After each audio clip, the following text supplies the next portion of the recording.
Hi, Lee Phillips here. I want to talk to you about a legal term called intestate. The fact of the matter is most Americans die intestate. That means they die without a testamentary document, without a will, basically, or a living revocable trust.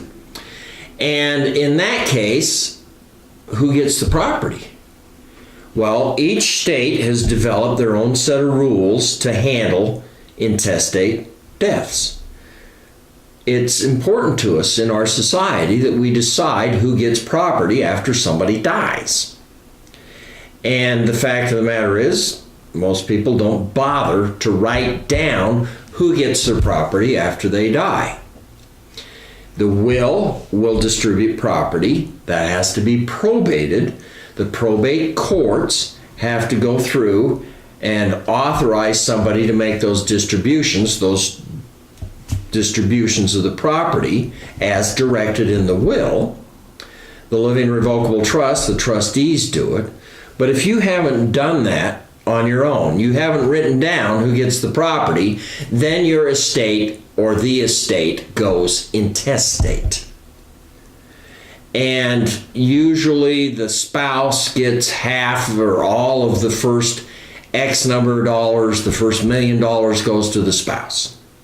Anything after that is often divided equally between the spouse and the kids. And the numbers vary state to state, okay? But the spouse usually gets a chunk.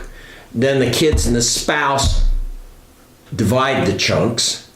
So that's the general pattern. Oh, I never married. I don't have a spouse. I don't have kids. Then we're going to go back up the line to your parents. If they're not there, then we're usually going to go to brothers and sisters and siblings and stuff.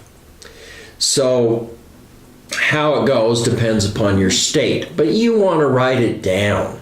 You get the opportunity in our law to write down where your property goes when you die. And by the way, if you have absolutely nobody to leave the property to, your favorite lawyer is available. You could always leave it to me. Actually, sometimes I don't want the piece of property. I worked for a big religious institution many years ago.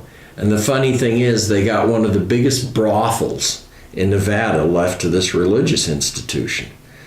And that was an interesting one. But at any rate, take the time, write it down. Who gets it? Then you won't die intestate.